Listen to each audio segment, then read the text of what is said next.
검찰이 24명의 사상자가 발생한 오송 지하차도 침수 사고와 관련해 부실, 늑장 대처 의혹을 받는 5개 기관을 압수수색하는 등 강제 조사에 착수했습니다.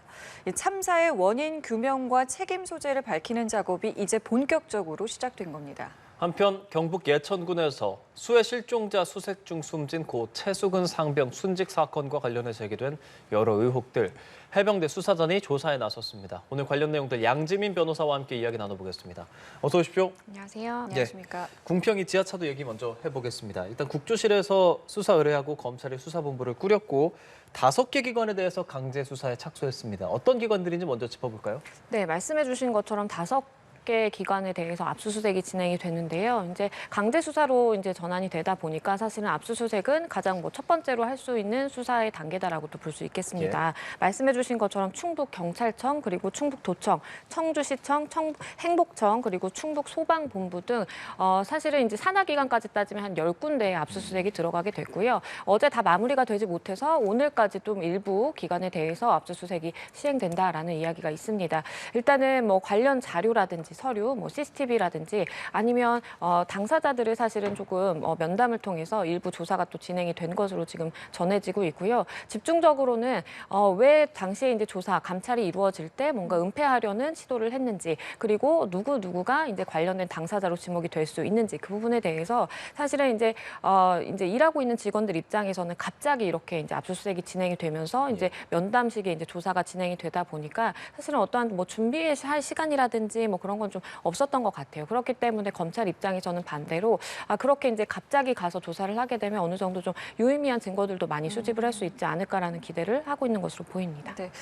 이 압수수색 대상을 보면은 검찰이 지금 어디를 좀 집중적으로 보고 있다 이런 부분도 좀 추측할 수 있지 않을까요? 네, 맞습니다. 일단은 지금 압수수색의 대상은요. 이제 보통 압수수색이 진행이 되면 일하는 곳과 주거지 이렇게 다 이제 총합적으로 포함을 하는 경우도 있는데 일단은 이번 건에 관련해서는 이제 주거지 같은 곳은 포함이 되지 않았습니다. 그렇기 때문에 집중적으로는 사실 사무실, 일하는 곳에서 발생한 서류라든지 어떠한 일하는 곳에서 오고 간 자료 이거를 집중적으로 보겠다라는 것으로 읽히고요. 그 중에서도 이제 말씀드린 것처럼 사실은 이제 경찰이 처음에 112 신고가 접수가 됐을 때 출동한 것처럼 이제 보고를 하기 위해서 사실은 뭔가 은폐하려고 했다. 이것을 좀 집중적으로 이제 조사를 하고 있는 것으로 보입니다. 왜냐하면 국조실에서 감찰을 처음에 시행을 하다가 대검에 이제 수사를 요청하게 된 것도 사실은 그러한 은폐 의혹을 보고 이거 정말 큰일이 나겠다라고 해서 이거는 우리의 손을 떠나서 뭔가 강제적인 수사가 필요하다라고 해서 대검에 수사 의뢰를 했던 것이거든요. 그렇기 때문에 대검은 그러한 수사 의뢰를 받아서 그대로 사실 진행을 하는 것이기 때문에 혐의점은 좀 어느 정도 정해져 있다라고 볼 수가 있겠습니다. 예, 국무조정실에서 일단 경찰관 6명을 검찰에 수사 의뢰했었고 그리고 나서 어제 또 12명에 대해서 추가로 수사 의뢰를 했습니다. 경찰에 대해서 이렇게 수사 의뢰 쭉 이어지는 것은 어떻게 봐야겠습니까? 일단은 사실 이제 국무조정실에서도 감찰을 하다가 경찰의 비위가 조금 포착이 되다 보니까 그거를 이제 경찰에서 사실 대형 참사 같은 경우에는 수사권을 가지고 있어서 수사를 하는 것이 이제 원칙일 수 있겠지만 하지만 사실 경찰이 경찰을 수사한다는 것이 조금 맞지 않을 수가 있겠고 국민의 눈높이에 봤어도 사실은 이제 그것이 의혹들이 다 낱낱이 파헤칠 수 있겠느냐라는 또 의문이 제기가 될 수 있기 때문에 사실은 이제 대검에 수사 요청을 한 것도 있고요. 그리고 이제 경찰관 6명을 포함해서 추가로 이제 수사 의뢰한 수사 대상자들이 있습니다. 그렇기 때문에 지금 12명의 이제 추가 수사 의뢰가 들어간 것인데요. 충북도, 행복청 등 관계자 12명이기 때문에 다양한 기관에 이제 넓게 사실 포진을 해 있는 상황입니다. 왜냐하면 행복청 같은 경우에도 사실은 이제 제방 관련해서라든지 여러 가지 안전 그 시설을 관리함에 있어서 좀 미흡한 점이 있기 때문에 그러한 당사자들이 이제 포착이 됐던 것이고요. 아마도 이것은 감찰이 진행이 되면서 그리고 이제 대검의 수사가 진행이 되면서 사실은 대상자가 더 늘어날 가능성도 있습니다. 왜냐하면 압수수색을 했다라는 것은 어떠한 자료를 확보를 했고 그 자료를 확보하면서 당사자들이 사실 늘어날 수 있는 거거든요. 혐의자들이. 그렇기 때문에 추가적으로 수사 대상자는 더 늘어날 수 있겠다라고 보입니다.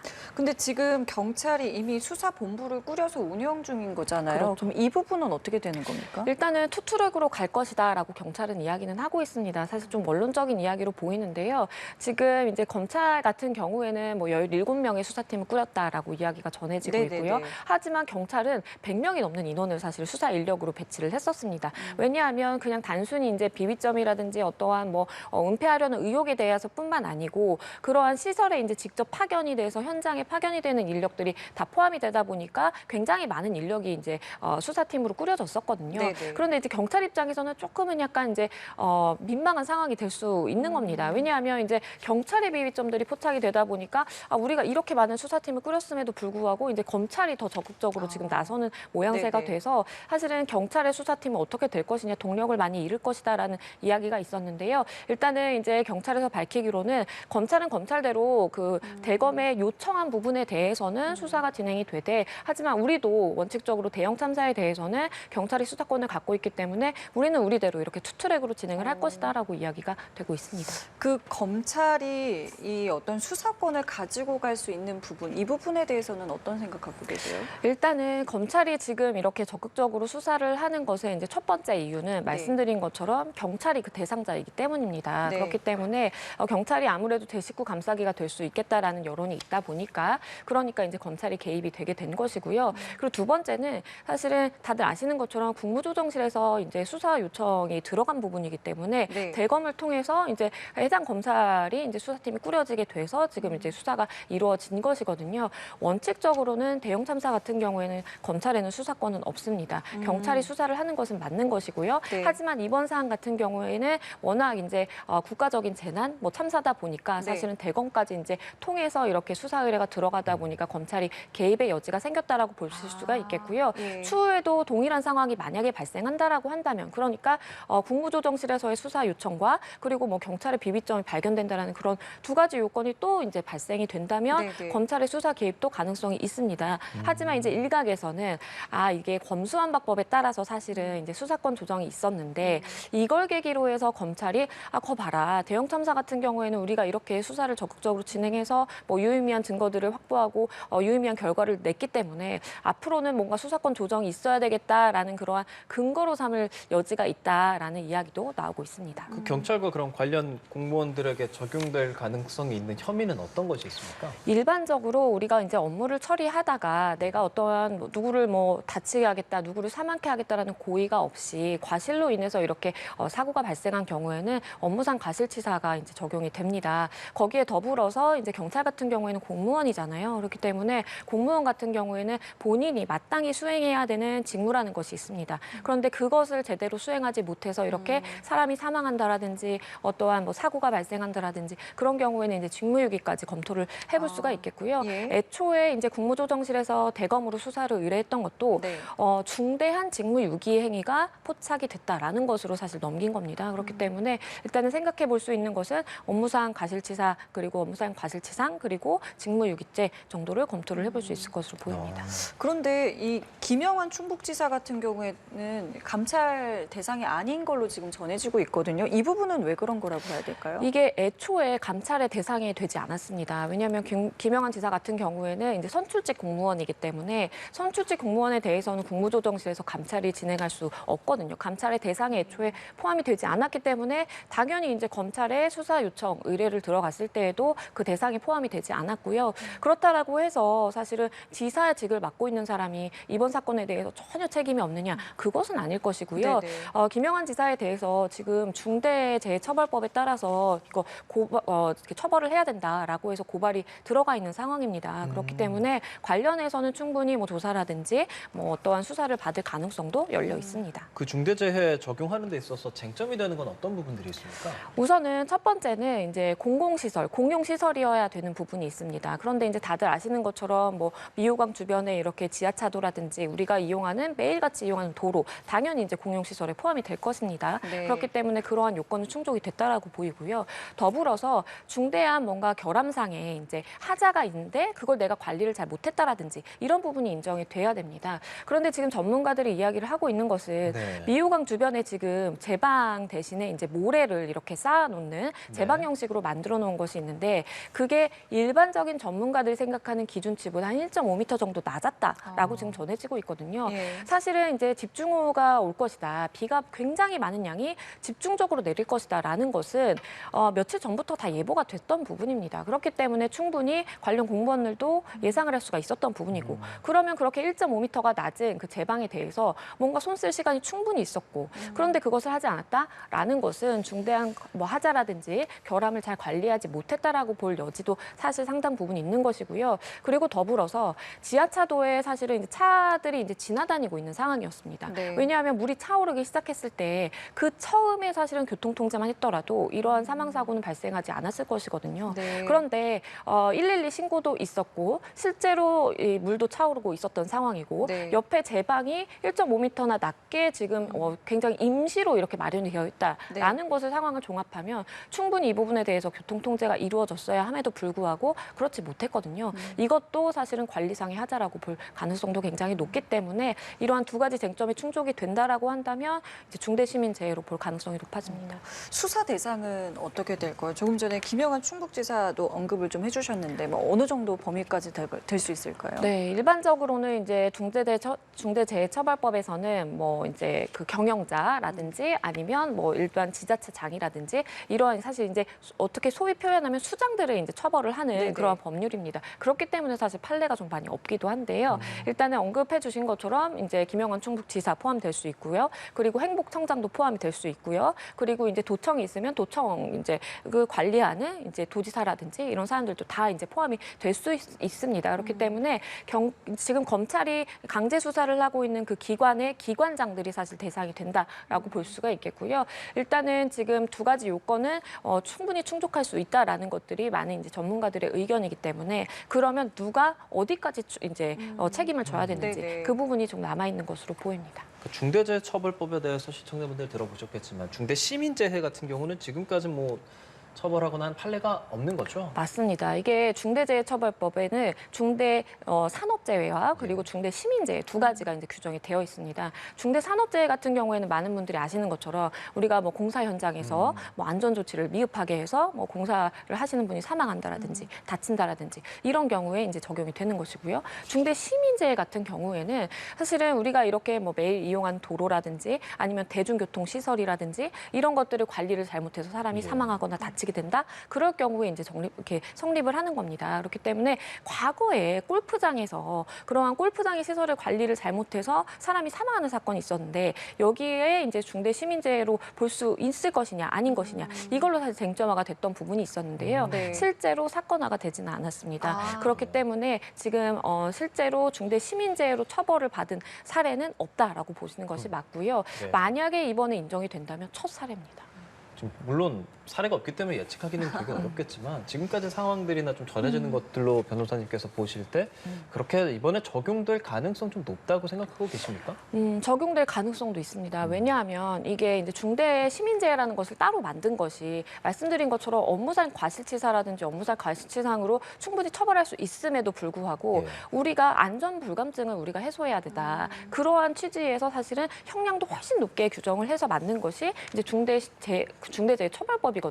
그렇기 때문에 사실은 경찰이 어떠한 실수라든지 과오로 인해서 아니면 어떠한 뭐 공무원들이 과오로 인해서 사람이 사망하게 됐을 때 그러한 실수의 부분에 대해서도 단순하게 우리가 그래 이거는 사실은 뭐 예측하기 힘든 부분이었다라고 볼 여지가 있는 것인지 아니면 본인이 충분히 사망 사고를 막을 수 있음에도 불구하고 정말 직무를 태만히 해서 이러한 사건이 발생했다라고 볼 수 있을 것인지 이 부분도 판단의 중요한 쟁점 중에 하나가 될 것으로 보입니다. 왜냐하면 일반 업무상 과실치상이라든지 과실치사보다 중대재해처벌법으로 인해서 처벌받는 것이 형량이라든지 이런 것이 훨씬 높고 그렇다라고 한다면 이 사람의 과실 부분이 굉장히 중대하다라고 볼만해야 되거든요. 그렇기 때문에 만약에 지금 수사 대상이 돼 뭐 행복청이라든지 아니면 충북도라든지 뭐 여러 경찰들 포함해서 이 사람들이 충분히 이러한 사고를 막을 수 있었음에도 불구하고 그걸 태만히 해서 하지 않았다라는 것들이 이제 만약에 입증이 되고 네네. 그리고 말씀드린 것처럼 그 두 가지 쟁점,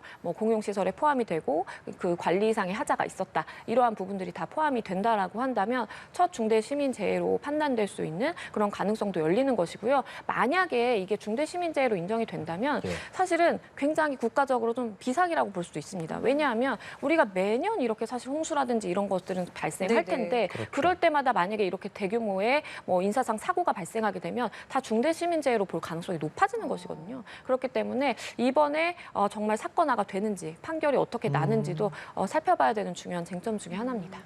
처벌 수위가 좀 높다고 하셨는데 뭐 어느 정도 수위가 나올 수 있는 건가요? 일반적으로는 사실 업무상 과실치상 같은 경우에는 뭐 사실 집행유예도 많이 실제로 성공이 되기도 하고요. 네네. 그리고 뭐 벌금형에 그치는 경우도 많습니다. 왜냐하면 이제 인사상 사고라고 하더라도 공무원이 많은 일을 굉장히 많이 수행을 하면서 사실은 이제 과실의 부분이 발생할 수 있는 것인데 내가 과실로 인해서 어떠한 뭐 사고를 낸다라든지 이런 게 사실은 어떻게 비교한다면 뭐 교통사고와도 같다라고 우리가 비교를 할 수도 있거든요. 그렇기 예. 때문에 사실 실제 선고되는 형량을 생각을 해보면 일반인들의 입장에서 봤을 때 저 정도밖에 안 되나라고 이제 보여지는 경우가 굉장히 많아요. 네네. 하지만 지금 중대재해법에 따르면 재해 책임자에 대해서는 1년 이상의 징역, 10억 원 이하의 벌금에 처해질 수가 있습니다. 그렇기 때문에 일단은 1년 이상의 징역이라고 한다면 이제 상한이 없이 정말 그 사람이 잘못한 부분에 따라서 정말 중한 예. 책임까지 물을 수 있는 것이거든요. 그렇기 때문에 일반 업무상 과실치사상보다는 훨씬 좀 중하다라고 보실 수가 있습니다.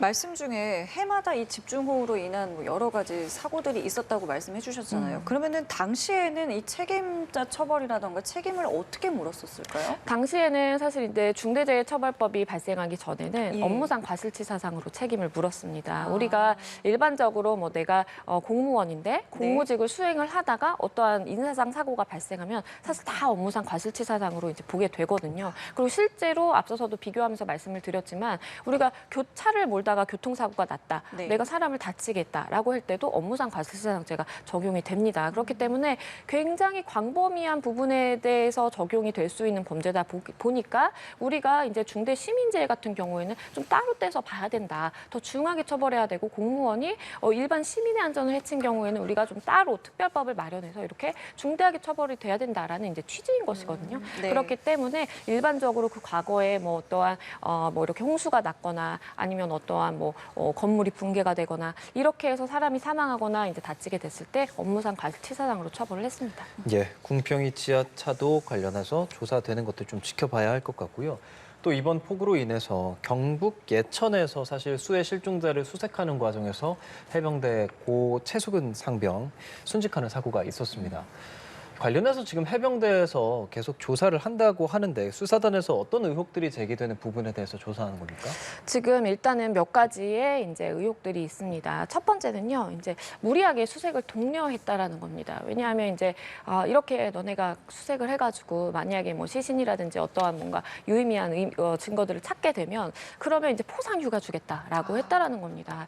이것은 사실은 이제 뭐 군대에서 고질적으로 있었던 문화라고 볼 수는 모르겠지만 볼 수 있을지는 모르겠지만 이게 바깥에서 보자라고 한다면 너의 목숨을 걸고 다른 사람 뭐 어떠한 뭐 국가로부터 하달받은 그런 임무를 수행하기 위해서 목숨 바쳐서 해라 포상휴가 주겠다라는 것으로 읽히기도 하거든요. 그렇기 때문에 사실 이제 이 부분에 대해서 너무 무리하게 이렇게 독려해서 수사하다 보니까 뭐 당연히 이제 무리를 해서 이제 실제 이제 장병들이 이렇게 수색 작업을 펼치게 되고 그러면서 사망하게 된 거 아니냐라는 지금 이야기가 나오고 있고요. 그리고 가장 중요한 것은 어떠한 안전 관련된 매뉴얼이 없었다라는 겁니다. 지금 해병대에서 하고 있는 얘기가 왜 그때 당시에 구명조끼 안 했냐. 네네. 구명조끼만 채웠더라도 건장한 성년 남성이기 때문에 네네. 충분히 살았을 수도 있었다라는 아쉬움이 제기가 되고 있는데 해병대에서 하는 얘기가 구명조끼를 착용하라는 매뉴얼이 없었다라는 겁니다. 이거는 정말 문제가 있다라고 보이고요. 예. 사실은 인간 띠를 만들어서 이렇게 수색 작업을 펼치게 했다라고 지금 이야기가 전해지고 있는데 급류 같은 경우에는 인간 띠를 만들었다라고 하더라도 이렇게 손 하나 놓치면 그냥 죽는 거나 다름없습니다. 그렇기 때문에 이거는 어떠한 이중 삼중의 안전장치 없이 단순히 저렇게 인간띠를 만들어서 손잡고 하라는 것은 너무나 구식의 사고방식이라고 생각이 되고 이 부분에 대해서는 사실은 우리가 뭐 국가적인 재난이나 어떠한 뭐 사고가 발생했을 때 다들 네네. 군 장병들이 나와서 많이 도와주잖아요. 그렇죠. 예. 이럴 때 안전 매뉴얼을 잘 갖춰놓지 못하면 또다시 이런 일이 발생할 수 있겠다라는 우려가 제기되고 있습니다. 네, 지금 두 가지 이제 의혹에 대해서 쟁점에 대해서 말씀을 해주셨는데 그럼 각각에 대한 처벌은 뭐 어느 정도로 예상을 해볼 수가 있겠습니까? 일단은 이제 매뉴얼이 없다라는 부분은 분명히 처벌을 물을 수 있을 것 같습니다. 왜냐하면 이거는 이제 사실 공무의 부분의 하나가 될 수 있을 것이고 이 네. 부분에 대해서 미흡하게 관리를 안 했다라는 것은 말씀해주신 것처럼 본인의 이제 직무를 유기했다라든지 공무상 내가 수행해야 되는 일을 적절히 하지 못했다라는 것이 됩니다. 그렇기 때문에 안전 매뉴얼을 왜 확보하지 않았는지 그리고 그런 부분에 대해서 직무상에 내가 해야 될 일을 마땅히 하지 않은 사람 책임자는 누구인지 반드시 이제 찾아야 될 것으로 보이고요. 그리고 이제 무례한 수색을 독려했다라는 부분은 조금 뭐 애매한 부분이 있을 수는 있겠습니다. 왜냐하면 지금 해병대가 얘기하는 것은 일단은 그 사망한 사람을 이제 찾은 그런 장병이 있었는데 그 장병에게 어떠한 그래도 이제 포상을 해야 되는 거 아니냐라는 이야기가 있어서 실제로 휴가를 보낸 것은 맞다. 뭐 이렇게 얘기를 하고 있거든요. 네. 그렇기 때문에 이제 사실관계는 조금 더 조사가 필요해 보입니다. 실제로 포상휴가 줄 테니까 1인당 뭐 어떻게 해라라는 지시가 있었는지 그리고 그게 아니라면 만약에 이제 정말 잘 임무를 수행한 병사들에 대해서 일정한 어떠한 인센티브식으로 뭔가 네네. 포상휴가라든지 이런 것들이 단순히 주어졌던 것인지 사실관계가 예. 좀 파악이 돼야 될 네. 것으로 보이고요. 그러한 관련 일을 함에 있어서 어떠한 책임자들이 책임을 게으리한 부분으로 인해서 이러한 순직 사고가 발생했다라고 한다면 그 부분에 대해서는 당연히 이제 네. 책임을 져야 됩니다.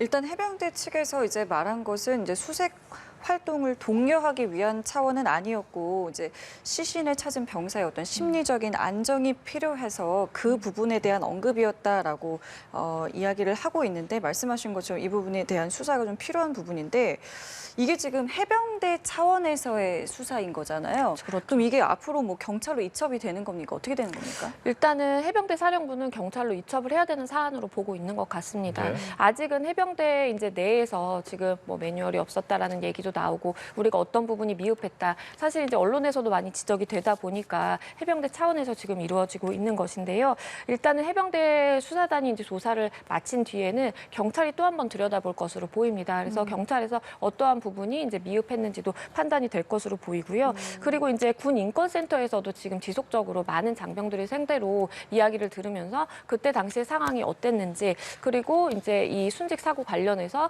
어떠한 책임자에게 책임을 물을 수 있는지를 계속 이제 물어보고는 있습니다. 그런데 일단은 군 인권센터에서도 민간으로 수사를 이전해야 된다라는 이야기가 계속 나오고 있거든요. 그렇기 예. 때문에 아마도 경찰도 들여다보고 이 부분에 대해서는 추가적으로 수사 범위가 또 늘어날 가능성도 있어 보입니다. 이게 경찰에서 보는 거랑 해병대에서 보는 거랑 그럼 뭐 말씀하신 것처럼 범위도 늘어날 수 있고 뭐 좀 다른 측면에서의 어떤 것들도 발견될 수 있는 겁니까? 이게 앞선 사례와 사실 비슷합니다. 경찰의 비위행위를 경찰이 주사한다라는 것에 대해서 외부에서 사실은 좋은 인식을 갖고 있지 않은 것처럼 예, 해병대 내에서 일어난 사건이고 결국에는 해병대 내 조직 구성원이 처벌이 돼야 되는 사안이거든요. 네. 그런데 그거를 해병대 수사단이 조사를 한다라는 것은 외부에서 보기에 공정하지 못하다라는 시각이 있을 수가 있습니다. 그렇기 네. 때문에 추후에 보다 중립적인 기관이 이제 경찰이라든지 수사기관의 요청을 수사 의뢰를 해서 수사를 진행하겠다라는 취지로 보입니다. 예, 알겠습니다. 지금까지 양지민 변호사와 관련 이야기 나눠봤습니다. 오늘 말씀 잘 들었습니다. 고맙습니다.